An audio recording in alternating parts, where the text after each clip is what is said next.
কমছে পানি, বাড়ছে ভাঙন। গাইবান্ধা কুড়িগ্রামে অর্ধশতাধিক পয়েন্টে নদ নদীর তাণ্ডব। আতঙ্কে বাসিন্দারা। 14 লাখ টাকা খরচে দেয়া বাঁশের পাইলিং তিস্তায় বিলীন।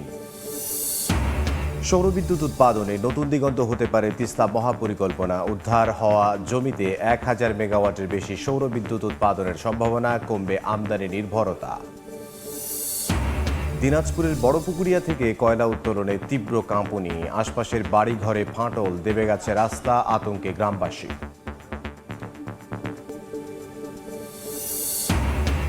পানিতে ভরা মাঠ, পরিত্যক্ত শ্রেণীকক্ষ। গাইবান্ধায় 1 যুগ ধরে স্কুলে আসে না শিক্ষার্থী। হাজিরা তোলা হয় খাতায়, শিক্ষকরা নেন বেতন। পরিদর্শনে সত্যতা পেল। এবং ভেঙে পড়া ব্রিজে কাঠের পাটাতন বন্ধ। ভারী যান চলাচল। কুড়িগ্রামে ঝুঁকি নিয়ে 15 গ্রামের মানুষের যাতায়াত। দ্রুত সংস্কার দাবি।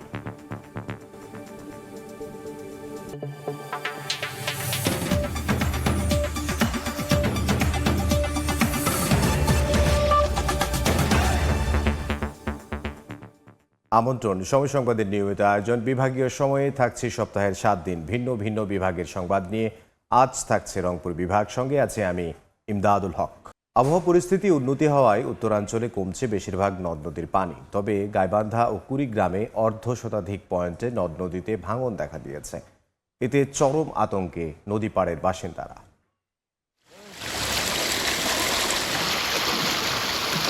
আবহাওয়া ভালো থাকায় উত্তরে উন্নতি হচ্ছে বন্যা পরিস্থিতির। লালমনিরহাটের তিস্তায় কমেছে পানি। মঙ্গলবার সকাল 9টায় ডালিয়া পয়েন্টে বিপদসীমার 10 সেন্টিমিটার নিচে এবং দুপুর 12টায় 15 সেন্টিমিটার নিচ দিয়ে তিস্তার পানি প্রবাহিত হচ্ছে। তবে এখনও প্লাবিত রয়েছে চরাঞ্চল। গাইবান্ধায় একদিকে নদীর তীব্র ভাঙন, পাশাপাশি বাড়ছে নদ নদীর পানি। তবে ব্রহ্মপুত্র 161 সেন্টিমিটার, ঘাঘটে 220 সেন্টিমিটার ও করতোয়া নদীর পানি 377 সেন্টিমিটার নিচ দিয়ে প্রবাহিত হচ্ছে। 5-7-10 মিনিটের ভেতরেই এটা একেবারে যে পর্যায়ে ভাঙলো, তাতে করে ঘর বাড়ি টানি সারা গেল না। আরো অনেক গাছগাছলা ছিল, সেগুলো মুহূর্তের মধ্যে ডাবি গেছে। এখন যেভাবে ভাঙন শুরু হয়েছে, এভাবে যে বাড়িঘর দেখতেছেন আপনারা, এগুলো একটাও থাকবে না, সব নদীর মধ্যে চলে যাবে। কুড়িগ্রামে ব্রহ্মপুত্র, ধরলা, তিস্তা ও দুধকুমারের পানি এখনও বিপদসীমার নিচ দিয়ে প্রবাহিত হচ্ছে। তবে এইসব নদ নদীর অববাহিকায় 36টি পয়েন্টে ভাঙন দেখা দিয়েছে। এতে চরম আতঙ্কে নদীপাড়ের বাসিন্দারা। যদি বেশি বন্যা হয় তাহলে দেখা যাবে যে আমাদের এই চরাঞ্চলগুলো সবগুলো তলে যাবে। বন্যা হলে মনে করো গরু ছাগল, মানুষের ক্ষতি, বেড়াবার পার নাই, লোকে নাই। তানজিনা তাসনিম, সময় সংবাদ। এই মুহূর্তে লালমনিরহাটে আছেন সহকর্মী সুফিয়ান আল হাসান। সরাসরি যাব তার কাছে। আমি এই মুহূর্তে রয়েছি লালমনিরহাটের আদিতমারি উপজেলার যে তিস্তা স্পার বাঁধ রয়েছে, সেই স্পার বাঁধে। আমি যদি পানি উন্নয়ন বোর্ডের সকালের দেয়া এবং দুপুরের দেয়া তথ্য আপনাকে জানাই, যে সকালে তিস্তার যে ডালিয়া পয়েন্ট ছিল, সেই ডালিয়া পয়েন্টের বিপদসীমার 10 সেন্টিমিটার নিচ দিয়ে তিস্তার পানি প্রবাহিত হয় এবং দুপুরে সেটি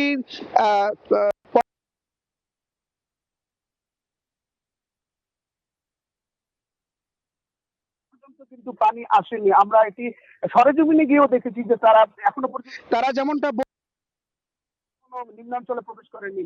আমরা পানি উন্নয়ন বোর্ডের সাথে কথা বলেছি, তারা যেমনটি জানিয়েছেন যে দুর্ঘটনা প্রবণ যে তিস্তার অঞ্চলগুলো রয়েছে সেখানে কিন্তু আমরা পানি উন্নয়ন বোর্ডের সাথে কথা বলেছি, তারা যেমনটি জানিয়েছেন যে দুর্ঘটনা প্রবণ যে তিস্তার অঞ্চলগুলো রয়েছে সেখানে কিন্তু তার জেলা প্রশাসন আমাদেরকে জানিয়েছেন যে স্বল্প মেয়াদী বন্যা এবং যদি কোনো ধরনের বন্যা হয়, জেলা প্রশাসনের পক্ষ থেকে সব ধরনের প্রস্তুতি জেলা প্রশাসনও নিয়ে রেখেছেন। জানিয়েছেন যে স্বল্প মেয়াদী বন্যা এবং যদি কোনো ধরনের বন্যা হয়, জেলা প্রশাসনের পক্ষ থেকে সব ধরনের প্রস্তুতি জেলা প্রশাসনও নিয়ে রেখেছেন, এমনটি আমাদের জেলা প্রশাসনের পক্ষ থেকে জানানো হয়েছে। তবে তিস্তা পাড়ের যে মানুষজন আছে তাদের সাথে আমরা কথা বলেছি, তারা যেমনটা বলছেন, তারা আসলে বন্যা হলেও তারা সরকারের কাছ থেকে কোনো ধরনের ত্রাণ, কোনো ধরনের সাহায্য সহযোগিতা তারা চাচ্ছেন না। তারা চাচ্ছেন তিস্তার যে এই করাল গ্রাস, সেটি থেকে সারা জীবনের জন্য যে মুক্তি, তিস্তা মহাপরিকল্পনার কথা তারা আমাদেরকে বারবার বলছেন। তো এই ছিল তিস্তা থেকে সবশেষ খবর। লালমনিরহাট থেকে সহকর্মী সুফিয়ান আল হাসান। 14 লাখ টাকা খরচ করে তিস্তার ভাঙন ঠেকাতে নির্মাণ করা হয়েছিল বাঁশের পাইলিং, কিন্তু বছর না পেরোতেই তা ধসে গেছে। এলজিইডির কর্মকর্তার দাবি, পলি মাটি জমাট বাঁধার জন্য বিশেষজ্ঞদের পরামর্শেই বাঁশের পাইলিং করা হয়েছিল, কিন্তু বন্যার পানিতে ভেসে আসা কচুরিপানার কারণে ব্যাহত হয়। আর নতুন করে মেরামতের জন্য নেই কোনো বরাদ্দ। এদিকে তিস্তার ভাঙনে সেতু ও সড়ক রক্ষা বাঁধের 130 মিটার অংশ বিলীন হওয়ায় ঝুঁকিতে পড়েছে নদী তীরের প্রায় 1200 পরিবার। তারিকুল ইসলামের ক্যামেরায় আব্দুর রশিদ জীবনের রিপোর্ট।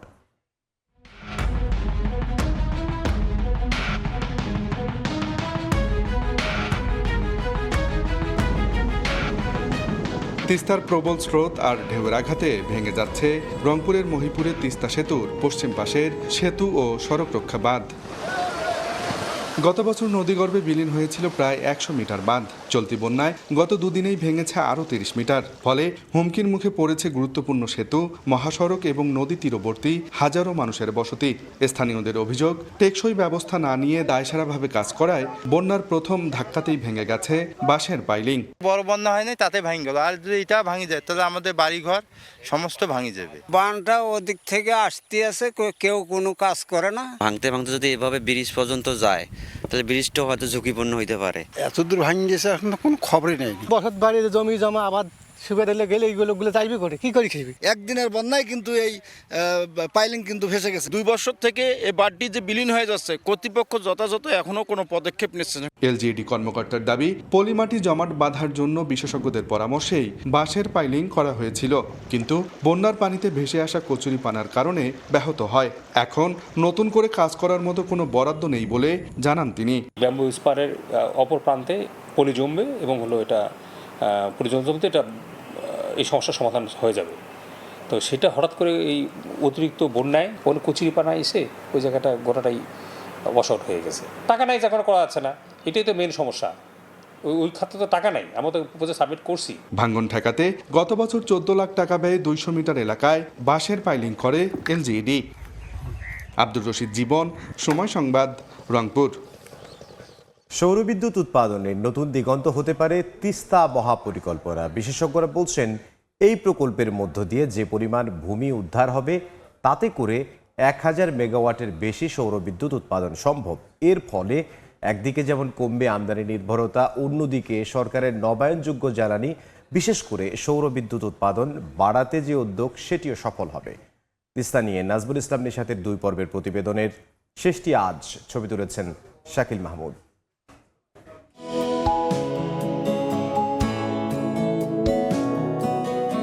গাইবান্ধার সুন্দরগঞ্জে তিস্তার ধুধু বালুচরে সূর্যের আলোয় চলছে বিদ্যুৎ উৎপাদনের মহাযজ্ঞ। প্রতি ঘন্টায় উৎপাদন হচ্ছে 200 মেগাওয়াট বিদ্যুৎ।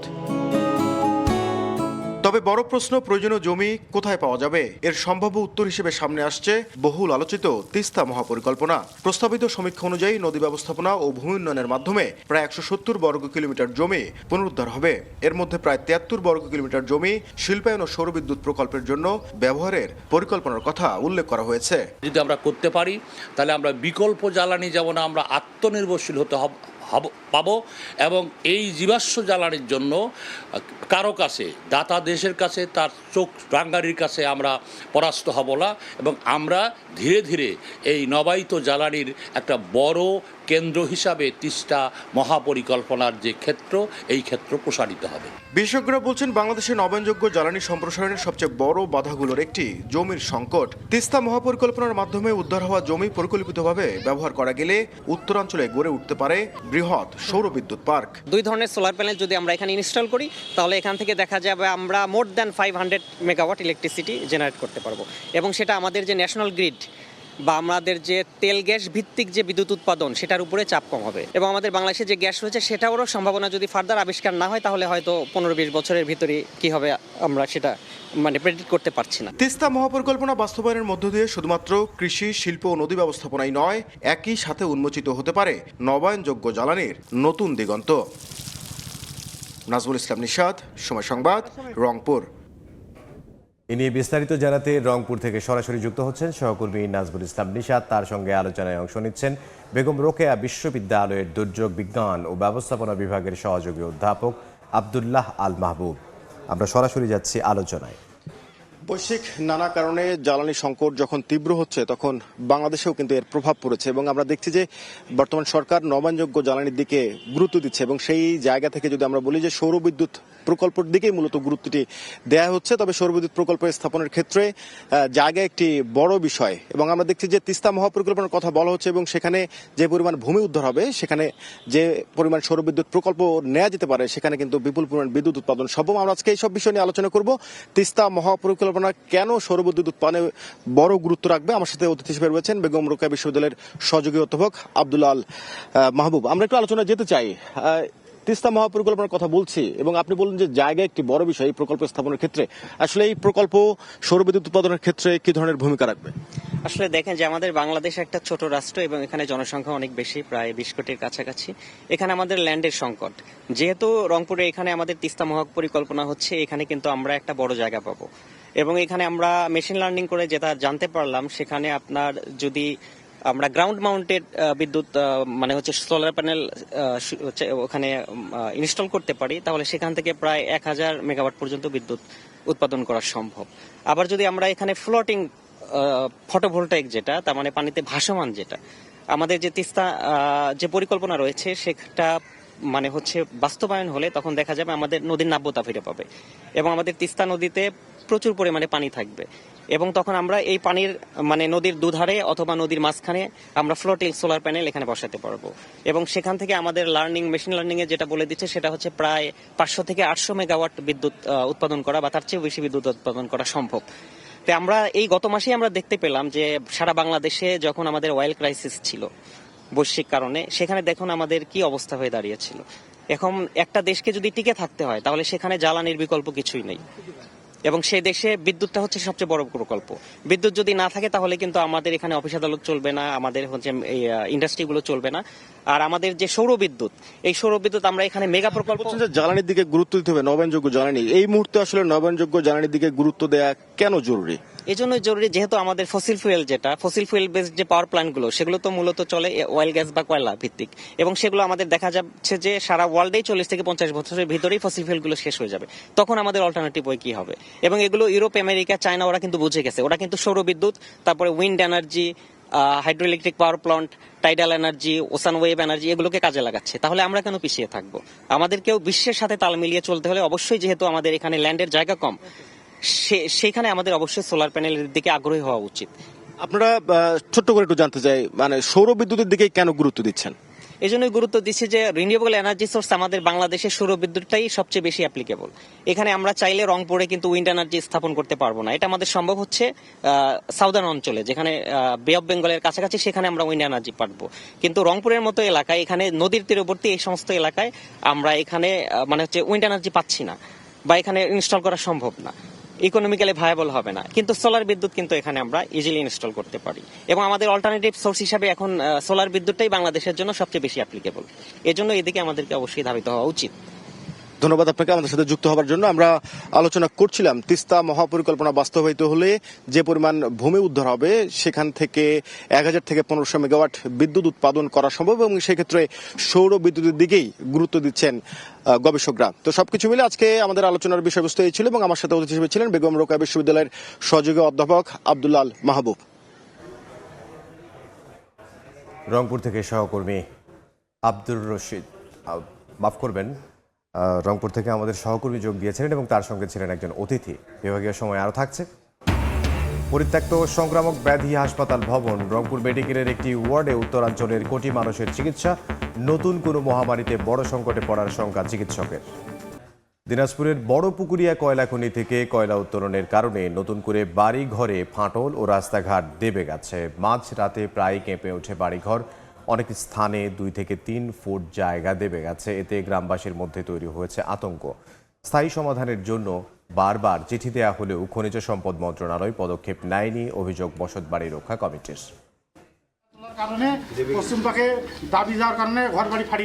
গভীর রাতে হঠাৎ বিস্ফোরণে মাটি কেঁপে ঘরবাড়ি ও দেয়ালে দেখা দিয়েছে ফাটল। এ অবস্থায় জীবনের ভয়ে পরিবার নিয়ে অপেক্ষা করতে হয় রাস্তায়। দিনাজপুরের বড় পুকুরিয়া কয়লা খনি থেকে কয়লা উত্তোলনের কারণে হামিদপুরের পাতিগ্রাম ও পাঁচঘরিয়া গ্রামের বসত ভিটায় ফাটল। যে কোনো মুহূর্তে বাড়িঘর সহ বিভিন্ন স্থাপনা ধসে ঘটতে পারে বড় ধরনের দুর্ঘটনা। বিষয়টি দীর্ঘদিন ধরে খনি কর্তৃপক্ষকে জানানো হলে নামমাত্র জরিপ করে কয়েকটি ফাটল ধরার বাড়ির মালিককে সামান্য ক্ষতিপূরণ দিয়েছে দাবি স্থানীয়দের। বোম বাস্টের কারণে বাড়ি থাকা যায় না, বাড়িঘর সম্পূর্ণ কাঁপাকাঁপি করে। ৭০ ফিট নিচ থেকে এ পানি উঠে ওয়াশার দেওয়া আছে, তারপরেও পানি উঠতেছে না। প্রত্যেকবারে তাদেরকে আন্দোলন করে টাকা দিতে হয়। আমরা এই আন্দোলনের মধ্যে আর এই হামলার মধ্যে থাকতে চাই না। স্থায়ী সমাধান চাচ্ছি, যাতে আমরা আমাদের ন্যায্য মূল্য দিয়ে তারা আমাদের জমিটা নিয়ে নেয়। আমরা তো পরিশ্রম করি, তার পাশে তো ফসলটা আসে, আমাদের তো ছেলে মেয়ে আছে, তাদেরকে খাওয়াবো। এইভাবে যদি চলে আমরা তো টিকতে পারবো না। এদিকে ক্ষতিপূরণ সহ স্থায়ী ব্যবস্থা গ্রহণ না করলে কঠোর আন্দোলনের ঘোষণা বসতবাড়ি রক্ষা কমিটির। স্থায়ী সমাধানে সরকারের হস্তক্ষেপ কামনা তাদের। স্থায়ী সমাধান না করেন আমি দেশবাসী গ্রামবাসীকে নিয়ে বিক্ষোভ সমাবেশ করতে বাধ্য হব। অধিগ্রহণ না করার কারণে এই এক ভাগ লোক প্রতি মুহূর্তেই এই কয়লার খনির ঝাঁকি কাঁপুনি এগুলোতে সাফার করতেছে। হামিদপুর ইউনিয়নের 2 গ্রামের 300 পরিবার আতঙ্কে রয়েছে। সময় সংবাদ, দিনাজপুর। গাইবান্ধার সুন্দরগঞ্জের ধাপাচিলা মাধ্যমিক বালিকা বিদ্যালয়ে কাগজে কলমে শিক্ষার্থী আছে 1/2 শতাধিক। প্রতি মাসে নিয়ম করে তাদের হাজিরাও তোলা হয় খাতায়।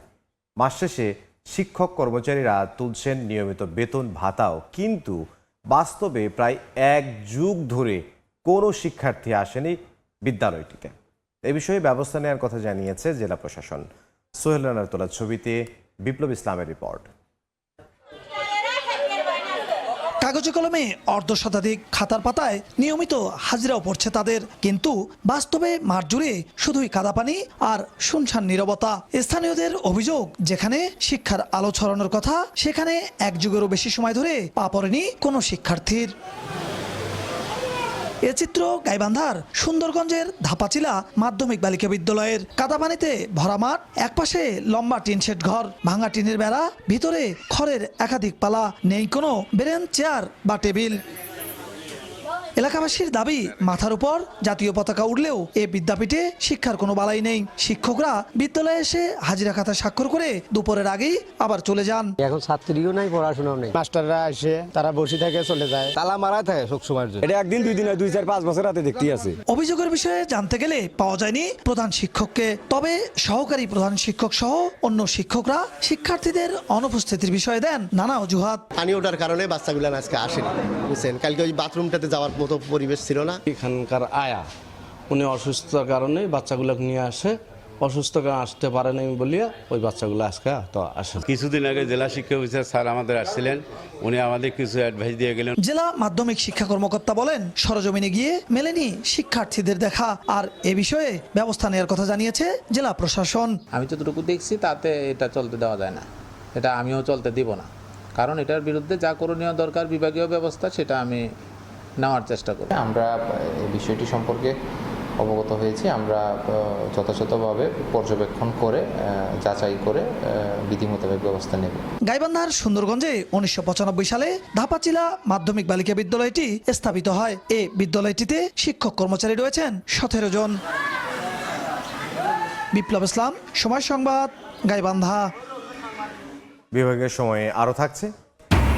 সামান্য বৃষ্টিতেই রাস্তা পরিণত হয় ছোট খালে। দিনাজপুরের হাকিমপুরে কাঁদা পানিতে চলাচলে ভোগান্তি, বরাদ্দ পেলেই সংস্কারের আশ্বাস। একসময় চিকিৎসা কার্যক্রম চললেও এখন পরিত্যক্ত রংপুরের সংক্রামক ব্যাধি হাসপাতালের ভবন। বর্তমানে রংপুর মেডিকেল কলেজ হাসপাতালের একটি ওয়ার্ডে চলছে উত্তরাঞ্চলের কোটি মানুষের সংক্রামক রোগের চিকিৎসা। বিশেষজ্ঞরা বলছেন, নতুন কোনো মহামারীতে বড় সংকটে পড়তে পারে এই অঞ্চলের স্বাস্থ্যসেবা। তারিকুল ইসলামের ক্যামেরায় রেদওয়ান হিমেলের রিপোর্ট। রংপুর জেলা সদর হাসপাতালের পাশের এই ভবনটি একসময় ছিল সংক্রামক ব্যাধি হাসপাতাল। 2019 সাল পর্যন্ত জরাজীর্ণ পরিবেশে এখানেই চিকিৎসা দেওয়া হতো ডায়রিয়া, টাইফয়েড, চিকেন পক্স সহ বিভিন্ন সংক্রামক রোগে আক্রান্তদের। 2020 সালে বিভাগটিকে স্থানান্তর করা হয় রংপুর মেডিকেল কলেজ হাসপাতালে। সেখানে একটি ওয়ার্ডে কোনো রকমে চলছে সব ধরনের সংক্রামক রোগের চিকিৎসা। আইসোলেটেড জায়গাতে একটু দূরে কোথাও সেখানে একটা সংক্রামক ব্যাধি হসপিটাল থাকা উচিত, যেখানে আপনার এই সংক্রামক ব্যাধির রোগগুলা চিকিৎসা পাবে। স্বাস্থ্য বিভাগ বলছে নতুন কোনো মহামারী দেখা দিলে বড় সংকটে পড়তে পারে উত্তরাঞ্চলের স্বাস্থ্য সেবা। আমাদের রংপুর বিভাগে কোনো সংক্রামক ব্যাধির হাসপাতাল নাই। আমের মতো যখন কোনো প্যান্ডেমিক ছড়ায় পড়ে তখন আইসোলেটেড ইউনিট থাকা উচিত।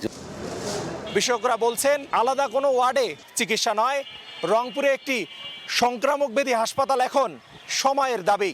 রংপুর বিভাগের মতো একটা জায়গায় এই সংক্রামক ব্যাধি একটা আলাদা হাসপাতাল আমরা জোরালো দাবি করতেছি এই সরকারের কাছে। জনস্বাস্থ্য সুরক্ষায় উত্তরাঞ্চলে একটি আধুনিক ও পূর্ণাঙ্গ সংক্রামক ব্যাধি হাসপাতাল নির্মাণের দাবি সংশ্লিষ্টদের। রেদওয়ান হিমেল, সময় সংবাদ, রংপুর। বিদ্যুৎ বিভ্রাট, বাড়তি ও ভুতুড়ে বিল চাপের এবং নিরবিচ্ছিন্ন বিদ্যুতের ব্যবহার নিশ্চিতে নীলফামারীতে দিন দিন জনপ্রিয় হয়ে উঠছে সৌর বিদ্যুতের ব্যবহার। এছাড়া রুফটপ সোলার নেট মনিটরিং স্থাপন করে শিল্প মালিকরা নিজের প্রয়োজনীয় বিদ্যুতের চাহিদা মিটিয়ে জাতীয় গ্রিডে বিদ্যুৎ সরবরাহ করে আর্থিকভাবে লাভবান হচ্ছেন। বিদ্যুৎ বিভ্রাট, বাড়তি ও ভুতুড়ে বিদ্যুৎ বিলের চাপ এবং নিরবিচ্ছিন্ন বিদ্যুৎ ব্যবহার নিশ্চিতে দিন দিন জনপ্রিয় হচ্ছে সৌর বিদ্যুতের ব্যবহার। কৃষির পাশাপাশি শিল্পে অগ্রসর নীলফামারী জেলায় প্রতিনিয়ত বাড়ছে বিদ্যুতের ব্যবহার। সে তুলনায় চাহিদা মতো মিলছে না বিদ্যুৎ। নেস্কোর অধীনে জেলায় বিদ্যুতের চাহিদা প্রায় 50 থেকে 60 মেগাওয়াট ও পল্লী বিদ্যুতের 70 মেগাওয়াট, তবে সাপ্লাই প্রায় অর্ধেক। এছাড়া ভুতুড়ে ও বাড়তি বিলের চাপে অতিষ্ঠ গ্রাহকরা। এসব ভোগান্তি এড়াতে বাসাবাড়ি, শিক্ষা প্রতিষ্ঠান, শিল্প কারখানায় বাড়ছে সৌর বিদ্যুতের ব্যবহার। এছাড়া রুফটপ সোলার নেট মিটারিং স্থাপন করে শিল্প মালিকরা নিজের প্রয়োজনীয় বিদ্যুতের চাহিদা মিটিয়ে জাতীয় গ্রিডে বিদ্যুৎ সরবরাহ করে আর্থিকভাবে লাভবান হচ্ছেন। আমাদের যে বর্তমান বিদ্যুতের অবস্থা, ঠিকমতো বিদ্যুৎ পাচ্ছি না। সোলার দিয়ে নির্বিচ্ছিন্নভাবে বিদ্যুৎ পাওয়া যাচ্ছে। আগে যে বিদ্যুৎ বিল আসতো তার চেয়ে 2-3 হাজার টাকা কম আসে। কারেন্ট না থাকলে আমাদের কোনো টেনশন নাই। এখান থেকে যে এনার্জিটা আসবে এটা সরাসরি জাতীয় গ্রিডে চলে যাবে। সরকারিভাবে কিছু জায়গায় সোলারের ব্যবহারে সহযোগিতা দেওয়া হয়েছে বলে জানিয়েছেন অতিরিক্ত জেলা প্রশাসক। সরকারের বিভিন্ন প্রকল্পের মাধ্যমে বিভিন্ন সরকারি প্রতিষ্ঠানসমূহ, বাজার, বিভিন্ন রাস্তাঘাটগুলোতে সোলার প্রকল্পের মাধ্যমে সোলারগুলো স্থাপন করা হয়েছে। যদি এই সোলার লাইটটাকে সম্প্রসারণ করা যায়, আরও বেশি সরবরাহ করা যায়, তাহলে বিদ্যুতের অনেক সাশ্রয় হবে। জেলার 60 থেকে 70 জন মিল কারখানার মালিক নেট মিটারিং ব্যবহার করে নিজেদের প্রয়োজন মিটিয়ে জাতীয় গ্রিডে বিদ্যুৎ সরবরাহ করছেন। শাকির হোসেন বাদল, সময় সংবাদ, নীলফামারী। কুড়িগ্রামে একটি ব্রিজ ভেঙে চলাচলের দুর্ভোগে পড়েছে 15 গ্রামের অন্তত 30,000 মানুষ। ভাঙা অংশে গাছের খুঁটি ও কাঠ দিয়ে মেরামত করা হলেও চলছে না যাত্রীবাহী ও পণ্যবাহী হালকা যানবাহনও। এতে চরম বিপাকে ব্রিজের দুই পাড়ের বসবাসকারীরা। এদিকে যাতায়াত সমস্যা সমাধানে দ্রুত পদক্ষেপ নেওয়ার আশ্বাস সংশ্লিষ্ট দফতরের। বাদশা সৈকতের তথ্য, জামিল মিয়ার ছবিতে রিপোর্ট। ট্রাক্টরের ওজনে ব্রিজের পাটাতনের একটি অংশ ভেঙে পড়ে যায় খাদে। এতে ওই পরিবহনে থাকা 6 জন গুরুতর আহত হলেও প্রাণে বেঁচে যায়। গত 24 মে কুড়িগ্রাম সদর উপজেলার পাঁচগাছি ইউনিয়নের মুসল্লিপাড়া এলাকায় হাজিনী খালের উপর নির্মিত ব্রিজ দিয়ে একটি ট্রাক্টর পার হওয়ার সময় এই দুর্ঘটনা ঘটে। এতে 2 সপ্তাহ বন্ধ থাকে পথচারী সহ যানবাহন চলাচল। এরপর এলজিডি ভাঙা অংশে গাছের খুঁটি ও কাঠ দিয়ে মেরামত করে দেয়। ফলে কোনো রকমে পথচারী, বাইসাইকেল ও মোটরসাইকেল পারাপার হলেও চলছে না যাত্রী ও পণ্য বোঝাই হালকা যানবাহন। ভুক্তভোগীরা জানায় ছত্রপুর, নয়ারহাট, ভেলুর বাজার সহ চরাঞ্চলের 10 গ্রাম সহ প্রায় 15টি গ্রামের মানুষের একমাত্র চলাচলের পথ এটি। এই ব্রিজ ভাঙার কারণে আর এখন যাতায়াত সম্পূর্ণ বন্ধ হয়ে গেছে। কাঠের ব্রিজ একটা ক্ষণস্থায়ীভাবে দেওয়া হয়েছে, কিন্তু এটাতেও আসলে মানুষের স্থায়ীভাবে সমাধান না। এখান দিয়েও মানুষ হাঁটি গেতেও কাপাকাপি করে, মানুষের ভয় লাগে। সরকারে অতি শীঘ্রই একটা যোগাযোগ নেই, যাতে বাচ্চাগুলো লেখাপড়া করার জন্য স্কুলে যেতে পারে, লোকজনগুলো ধান পাট চাউল আনতে পারে। ঝুঁকিপূর্ণ ব্রিজটিতে যানবাহন চলাচল বন্ধের সাইনবোর্ড টাঙিয়েছে এলজিডি। খালটিতে পানি প্রবাহ বন্ধ থাকায় দ্রুত মাটি ভরাট করে মানুষের দুর্ভোগ কমানোর কথা জানায় সংশ্লিষ্ট দফতরের কর্মকর্তা। ব্রিজের খালটা রয়েছে, সেটা পানি প্রবাহ বন্ধ রয়েছে একপাশে মাটি ভরাট করার কারণে। তো এখন আমরা ঊর্ধ্বতন কর্তৃপক্ষের সাথে যোগাযোগ করে স্যাররা এটা ব্যবস্থা নেবেন যে মাটি ভরাটপূর্বক যোগাযোগ ব্যবস্থাটা অব্যাহত রাখার জন্য পরবর্তীতে অকশন করে ব্রিজটা ভাঙার আমরা প্রয়োজনীয় ব্যবস্থা নেব। সদরের পাঁচগাছি ইউনিয়নের মুসল্লিপাড়ায় 1990 সালে 132 ফুট দৈর্ঘ্যের ব্রিজটি নির্মাণ করে এলজিডি। সময় সংবাদ, কুড়িগ্রাম। দিনাজপুরের হাকিমপুর উপজেলার গ্রামীণ সড়কগুলোর বেহাল দশায় চরম দুর্ভোগে পড়েছেন হাজার হাজার মানুষ। সামান্য বৃষ্টি হলেই রাস্তাগুলো পরিণত হয় ছোটখাটো খালে। কাঁদা পানিতে একাকার হয়ে যাওয়া এসব সড়ক দিয়ে পথচারী ও যানবাহন চলাচল করতে পারে না। এতে স্থবির হয়ে পড়েছে স্থানীয় গ্রামীণ অর্থনীতি ও স্বাভাবিক জীবনযাত্রা। হিলি থেকে শফিকুল ইসলাম শফিকের তথ্য ও আমির হামজার ছবিতে রিপোর্ট।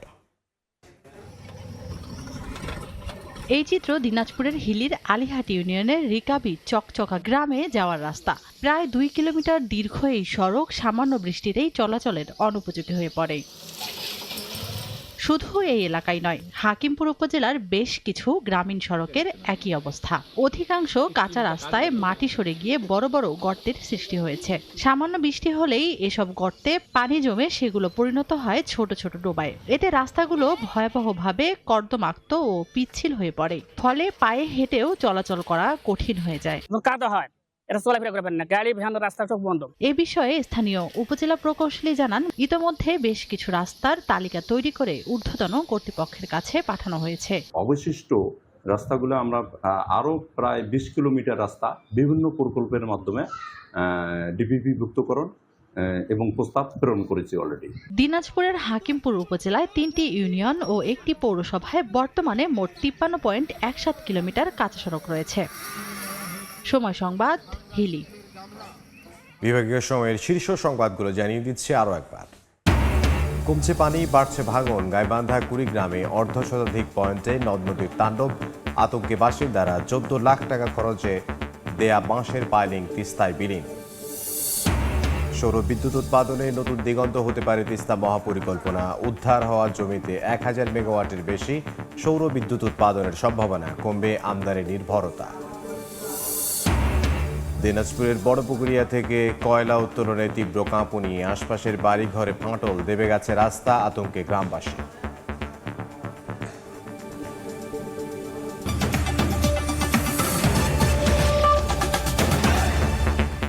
এই ছিল বিভাগীয় সময়ে বিশ্বকাপ ফুটবলের মহাযজ্ঞ সরাসরি সম্প্রচার করছে সময় টেলিভিশন।